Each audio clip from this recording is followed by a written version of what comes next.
Calls in arrears आणि calls in advance हे आपण आज बघणार आहे. कॉल्स इन एरियर्स आपण आधी डिस्कस केलंय थोडंसं, आठवत असेल तर. कॉल्स इन एरियर्स म्हणजे पैसे येणं बाकी आहे.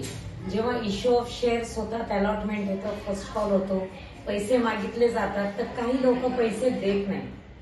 What ever be the reason, आपल्याला रिझनशी घेणं देणं नाहीये. आपल्याला एंड रिझल्ट काय आहे की कंपनीला पैसे कमी आले, काही लोकांनी पैसे दिले नाही. That is called calls in arrears. म्हणजे समजा 10,000 शेअर्स इश्यू केलेले, त्याचा फर्स्ट कॉल केलेला आहे आणि फर्स्ट कॉल मध्ये काही 500 शेअर होल्डर्स आहेत की ज्यांनी कॉल्स इन एरियर्स हे फर्स्ट कॉलचे पैसे दिलेच नाही. तर ते जे पैसे दिले नाही आणि कंपनीला नाही आले, that is called calls in arrears. आणि कॉल्स इन ऍडव्हान्स म्हणजे काय, त्याचे ऑपोजिट.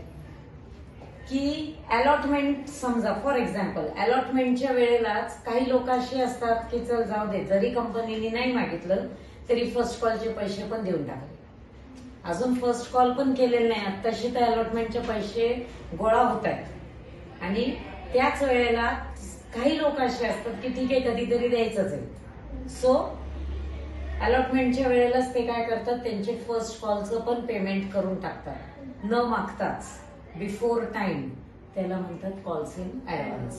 कॉल्स इन एरियर्स म्हणजे काय, पैसे येणं बाकी आहे. आणि कॉल्स इन ऍडव्हान्स म्हणजे आधीच मिळाले, मागितले पण नाहीये, बिफोर आस्किंग, बिफोर पीरियड, म्हणजे कॉल करायच्या आधीच आपल्याला पैसे मिळणे is called calls in advance. Again बाकी जवळजवळ सगळ्याच एंट्री सेम असतात, एकाच एंट्रीमध्ये थोडासा चेंज असतो. आणि काय चेंज येतो आपण आता जर्नल एंट्रीमध्ये बघू. Sub number 8, page number 324. Girish and company limited invited applications for 25,000 equity shares of ₹10 each. 25,000 equity shares of 10 each म्हणजे झाले 2,50,000.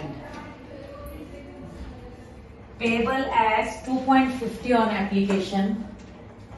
ऍप्लिकेशनच्या वेळेला किती, 2.50 रुपीज आहे. अलॉटमेंट 5 आणि first and final call again 2.5 into 25,000 into 25,000 into 25,000 किती होणार, 1,25,000 इथं,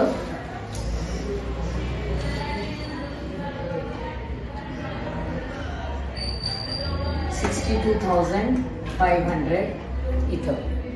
हे झाले त्यांची रिक्वायरमेंट. ऍप्लिकेशन्स वर रिसीव्ड फॉर 30,000 इक्विटी शेअर्स. काय झालं, आपल्याला पाहिजे होते 25,000, पण ऍप्लिकेशन्स किती शेअर्ससाठी आले, 30,000 साठी.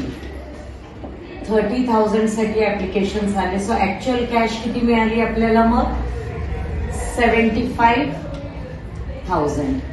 कळतंय का, हे ऍक्च्युअल ऍप्लिकेशन्स एवढे आले. ऍप्लिकेशन्स रिसीव्ड आपल्याला हवे होते एवढे 25,000 आले. म्हणजे ओव्हर सबस्क्रिप्शन का under subscription,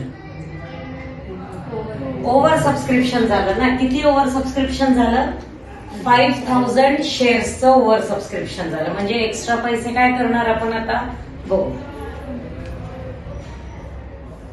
Applications were received for 30,000 equity shares and pro rata allotment were made to all. म्हणजे काय झालं, pro rata allotment सगळ्यांना दिला गेला. म्हणजे रिफंड करायचंय का मग इथं, नाही, कारण सगळ्यांना शेअर्स दिलेले, त्यामुळे रिफंड काय होणार नाही.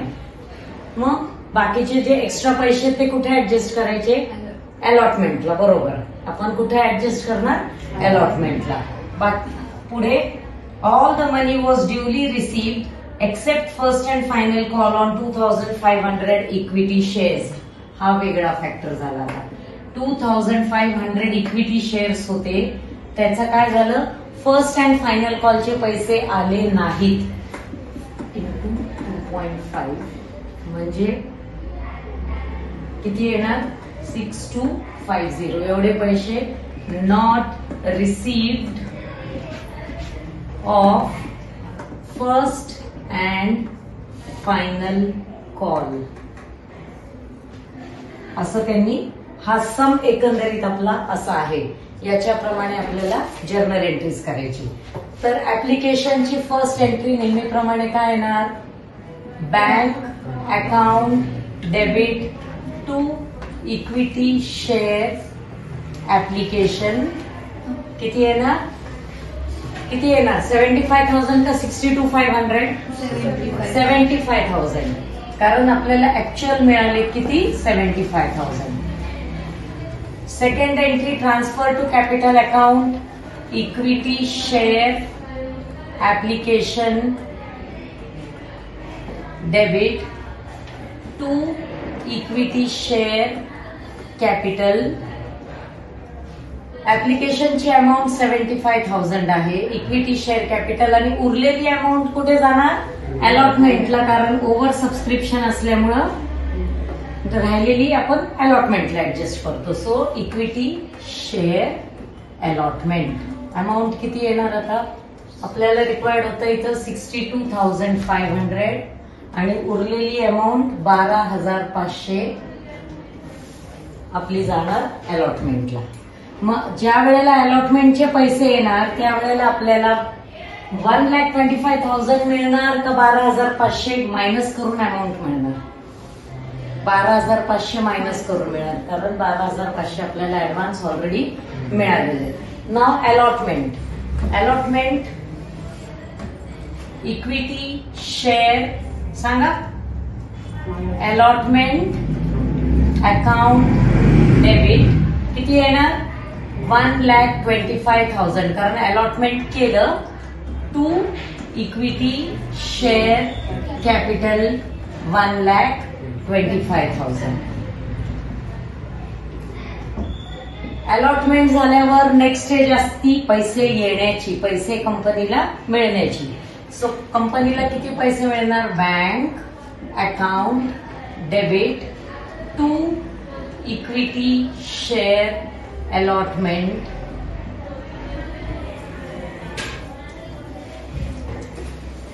$1,12,500 $1,12,500 एवढे पैसे आपल्याला मिळाले. आफ्टर दॅट झालं ऍप्लिकेशन व्यवस्थित झालं अलॉटमेंट पण व्यवस्थित झालं. मग त्यांना जेव्हा रिक्वायरमेंट होती त्यावेळेला फर्स्ट अँड फायनल कॉल केला. सो फर्स्ट अँड फायनल कॉलची एंट्री पण आपली as usual first and final call account debit to equity share capital आपण करताना सगळ्या 25,000 शेअरवरच कॉल करणार. आपण आपल्याला थोडी माहिती असते की काय आपल्याला हवेत ते सगळे 62,500 पाहिजे. सो 62,500 जेव्हा पैसे आले त्यावेळेला सगळे आले का नाही आले पैसे ऑल 25,000 शेअर्सवर पैसे मिळाले का नाही मिळाले. त्यातले 2,500 शेअर होल्डर्स होते शेअर्सचे की ज्यांनी फर्स्ट अँड फायनल कॉलचे पैसे आपल्याला पे केलेच नाही. मग एवढे 6250 अमाऊंट आपल्याला कमी आली जी आलीच नाही म्हणजे ते मायनस करून आले. सो बँक अकाउंट डेबिट 56,250 हे जे पैसे आले नाहीत त्याला म्हणायचं कॉल्स इन अरियर्स. ते पैसे आले नाहीत हे दाखवायला लागेल. Calls in arrears account debit 6250 to first and final call किती 62,500 म्हणजे फरक कुठं झाला आता इथं ह्या एंट्रीमध्ये इथं फरक झाला. ऍप्लिकेशनची as it is entry bank account debit to equity share application being application money received for 30,000 shares at the rate of ₹2.50.